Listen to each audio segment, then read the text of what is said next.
तो दोस्तों आज हम फिर से आपके लिए लेकर आए हैं देश दुनिया की सभी ताजा बड़ी खबरें। फटाफट एक एक कर विस्तार से आज आपको बताएंगे, तो वीडियो को अंत तक जरूर देखें। दोस्तों वीडियो बनाने में हमें काफी मेहनत लगी है, तो वीडियो को दिल से लाइक कर दीजिए। दोस्तों पहली खबर में आपको बता दें कि कर्नाटक के बाद मुस्लिम देश बांग्लादेश ने स्कूलों में बुर्का पहनने पर मुस्लिम छात्राओं के लगाया प्रतिबंध। पूरी दुनिया के मुस्लिम देश हुए हैरान, बांग्लादेश का पूरी दुनिया में हो रहा है विरोध। वहीं आपको बताएंगे दोस्तों की पंजाब में बीजेपी को लगा दूसरा बड़ा झटका। एमएलसी चुनाव में बीजेपी का आम आदमी पार्टी ने कर दिया सुपड़ा साफ, एक साथ जीती 5 सीटें।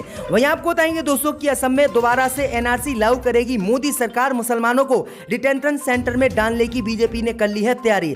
वहीं आपको बताएंगे दोस्तों कि मोदी सरकार के सामने झुका सुप्रीम कोर्ट ने पीएम केयर फंड केस पर सुनवाई करने से किया इनकार। वहीं आपको बताएंगे दोस्तों कि यूपी के मदरसों में क्लास शुरू होने से पहले राष्ट्रगान योगी सरकार ने किया अनिवार्य। मुसलमानों के खिलाफ मोदी योगी सरकार ने लिया है बड़ा फैसला। वहीं आपको बताएंगे दोस्तों की द कश्मीर फाइल पर बयान देकर बुरी तरह से फंसे आईएएस अफसर नियाज खान, बीजेपी सरकार ने कारण बताओ नोटिस किया जारी। तो दोस्तों सभी खबरों को आपको एक एक कर बताने वाले हैं। वीडियो को लाइक कर चैनल को सब्सक्राइब कर दें और हमें कमेंट में बताएं कि आप किस जिले किस राज्य से हमारी खबरों को देख रहे हैं।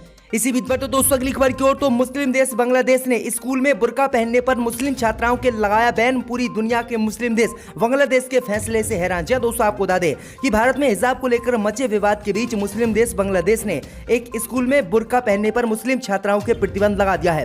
कर्नाटक की तर्ज पर बांग्लादेश के ओना खाली के सैनबाग उपजिले में एक स्कूल की कक्षाओं में मुस्लिम छात्राओं के बुर्का पहनने पर स्कूल ने प्रतिबंध का ऐलान किया है। हालांकि स्कूल के इस फैसले के खिलाफ कई जगहों पर प्रदर्शन भी हो रहे हैं। वही आपको बता दें कि प्रतिबंध लगाने के फैसले का पूरी दुनिया में विरोध हो रहा है और मुस्लिम देश बांग्लादेश के इस फैसले से काफी नाराज बताए जा रहे हैं। दरअसल आपको बता दें कि एक महीना पहले ही कर्नाटक में हिजाब विवाद को लेकर तनाव बना था और कर्नाटक की बीजेपी सरकार ने स्कूल कॉलेजों में हिजाब पहनने पर प्रतिबंध लगा दिया था। लेकिन मुस्लिम देश होने के बावजूद बांग्लादेश ने भी एक स्कूल में मुस्लिम छात्राओं के बुर्का पहनने पर प्रतिबंध लगा दिया है, जिसके बाद पूरी दुनिया के मुस्लिम देश बांग्लादेश के फैसले से नाराज है। वहीं आपको बता दें कि बांग्लादेश के पुलिस अधिकारियों ने बताया है कि लड़कियों की क्लास में लड़कों के बुर्का पहनकर आने की कई घटना सामने आई और लड़कियों की सुरक्षा को ध्यान में रखते हुए स्कूल प्रशासन ने इस तरह का फैसला लिया है। तो ये बड़ी अपडेट आ रही दोस्तों कि किस तरह से मुस्लिम विरोधी बांग्लादेश भी हो गया है।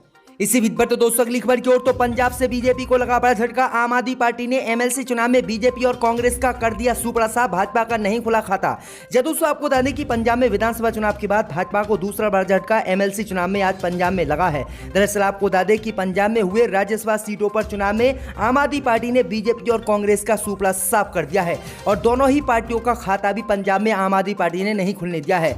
इसी के साथ आपको बता दें कि आम आदमी पार्टी के एक साथ 5 उम्मीदवार जीत गए हैं और बीजेपी का यहां पर खाता भी नहीं खुला है। मैं आपको बता दें कि पंजाब में इस वक्त आम आदमी पार्टी सबसे बड़ी पार्टी बन गई है और दूसरे नंबर पर कांग्रेस है, तो वहीं चौथे नंबर पर बीजेपी पहुंच गई है। तो ये बड़ी अपडेट आई दोस्तों की भाजपा का पंजाब में सुपड़ा ही साफ लगातार हो रहा है। इसी बीच पर तो दोस्तों अगली खबर की ओर, तो असम में दोबारा से लागू होगी एनआरसी। कई मुसलमानों को किया जा सकता है विदेशी घोषित, मुसलमानों की बढ़ सकती है मुश्किलें।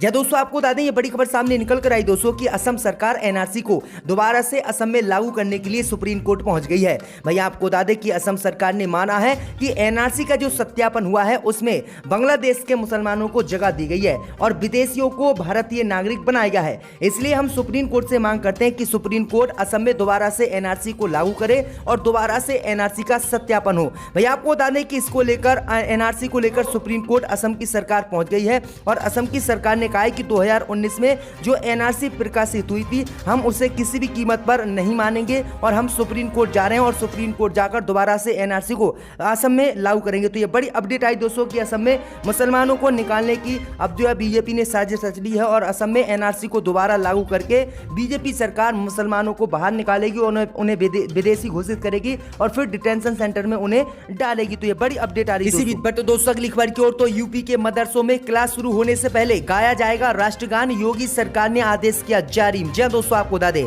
कि उत्तर प्रदेश सरकार ने मदरसों को लेकर बड़ा फैसला आज किया है, जिससे इस्लाम को बड़ा झटका लग सकता है। दरअसल आपको बता दें कि अब राज्य में मान्यता प्राप्त, सहायता प्राप्त और गैर सहायता प्राप्त मदरसों में छात्रों को नए शैक्षणिक सत्र से कक्षाएं शुरू होने से पहले राष्ट्रगान गाना अनिवार्य होगा। सरकार के फैसले के तहत इसे अन्य दुआओं के साथ अनिवार्य कर दिया गया है। यही नहीं, मदरसों की शैक्षणिक गुणवत्ता को बढ़ाने के लिए टीटी की तर्ज पर शिक्षकों की भर्ती के लिए मदरसा शिक्षक पात्रता परीक्षा भी शुरू की जाएगी।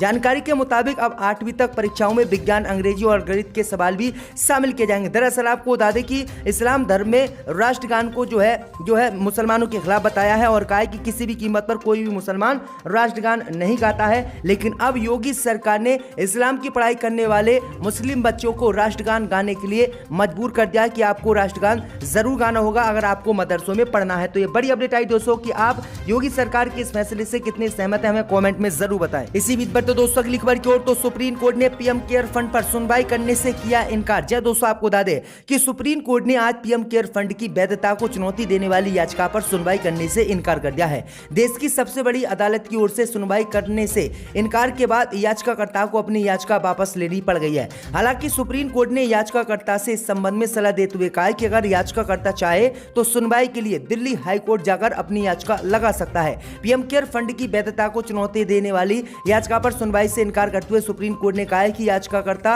अब जो है हाई कोर्ट जाए। दरअसल आपको बता दें कि पीएम केयर फंड मोदी सरकार ने बनाया था और मोदी ने अभी तक इसमें कितना पैसा आया है और कितना पैसा मोदी सरकार ने देश की जनता के लिए लगाया है उसकी जानकारी नहीं दी, जबकि विपक्ष ने भी इस पर मांग की, लेकिन मोदी सरकार ने इसकी कोई जानकारी नहीं दी। इसलिए इस पर लगातार सवाल उठते रहते हैं। लेकिन अब सुप्रीम कोर्ट भी किस तरह से मोदी सरकार के खिलाफ बोलने के लिए तैयार नहीं हो और पीएम केयर फंड पर सुनवाई करने से सुप्रीम कोर्ट ने साफ इनकार कर दिया। इसी बीच पर तो दोस्तों अगली खबर की ओर, तो द कश्मीर फाइल फिल्म पर बयान देकर बुरी तरह से फंसे आईएएस अफसर नियाज खान, बीजेपी ने दिया कारण बताओ नोटिस। जय दोस्तों, आपको बता दें द कश्मीर फाइल फिल्म पर दिए गए बयान को लेकर आईएएस अफसर नियाज खान की मुसीबत बढ़ती दिख रही है। मध्य प्रदेश की बीजेपी सरकार ने गुरुवार को आईएएस अफसर को कारण बताओ नोटिस भेजा है। बीजेपी सरकार का कहना है कि नियाज खान का फिल्म कश्मीर फाइल पर बयान देकर किया गया ट्वीट नफरत फैलाने वाला है, साथ ही सेवा नियमों का उल्लंघन भी करता है। स्टेट पब्लिक वर्कर्स डिपार्टमेंट में डिप्टी सेक्रेटरी पद पर तैनात खान ने नोटिस मिलने की पुष्टि की है। उन्होंने इस नोटिस का 7 दिन में जवाब देना है।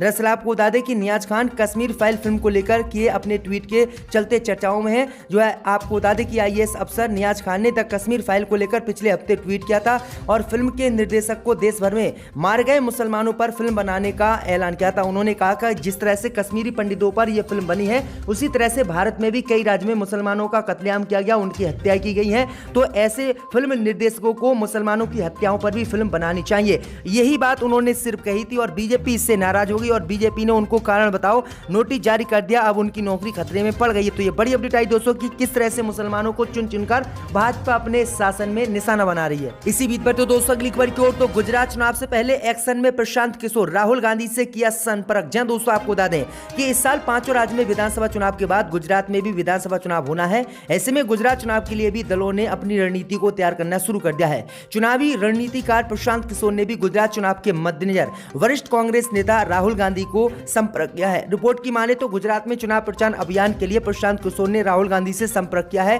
अहम बात यह है कि प्रशांत किशोर और कांग्रेस के बीच पिछले साल दरार की खबरें सामने आई थी। ऐसे में एक बार फिर से जिस तरह से प्रशांत किशोर ने राहुल गांधी को संपर्क किया है उसके बाद अटकलें काफी बढ़ गई हैं। तो ये बड़ी अपडेट आ रही है दोस्तों। इसी बीच पर तो दोस्तों अगली खबर की ओर, तो 9 मई को खत्म हो जाएगा रूस और यूक्रेन के बीच जारी युद्ध। पुतिन ने आखिरी दिन को चुना। जी दोस्तों, आपको बता दें कि रूस लगातार यूक्रेन पर हमला कर रहा है। दोनों देशों के बीच चल रहे युद्ध को 1 महीने का वक्त पूरा हो गया है। इस बात का रूस को कतई अंदाजा नहीं था कि उसकी इतनी बड़ी सेना के आगे यूक्रेन इतने समय तक टिक पाएगा।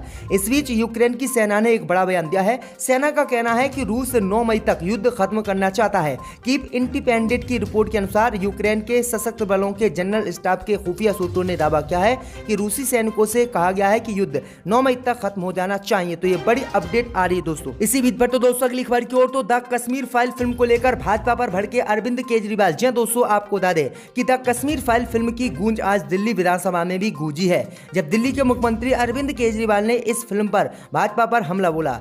सीएम अरविंद केजरीवाल ने कहा कि बीजेपी के नेता फिल्म द कश्मीर फाइल के पोस्टर लगा रहे हैं। उन्होंने कहा कि हरियाणा में भारतीय जनता पार्टी के एक विधायक ने एक पार्क में फिल्म की फ्री स्क्रीनिंग की बात कही। तुरंत उस पर विवेक अग्निहोत्री जी का ट्वीट आ गया कि ये फ्री में स्क्रीनिंग कर रहा है। कश्मीरी पंडितों के नाम पर कुछ लोग करोड़ों रुपए कमा रहे हैं और भाजपा वालों को पोस्टर लगाने का काम दे दिया गया है। आंखें खोलो, अब भाजपा के नेता दारू पर शोर नहीं करते हैं क्योंकि कश्मीर फाइल फिल्म आ गई है। The Kashmir file tax free करने की मांग क्यों की जा रही है? इसे यूट्यूब पर अपलोड कर देना चाहिए ताकि सभी लोग इसे आसानी से देख सकें। कोरोना महामारी के बाद Anupam Kher starrer film the Kashmir file box office पर राज कर रही। फिल्म ने 200 करोड़ रुपए का जो है कमा लिया है। तो ये बड़ी अपडेट आई दोस्तों कि अरविंद केजरीवाल ने ये बड़ा हमला बीजेपी पर बोला है और कहा है कि बीजेपी किस तरह से हिंदू मुस्लिम की राजनीति अब देश में कर रही है।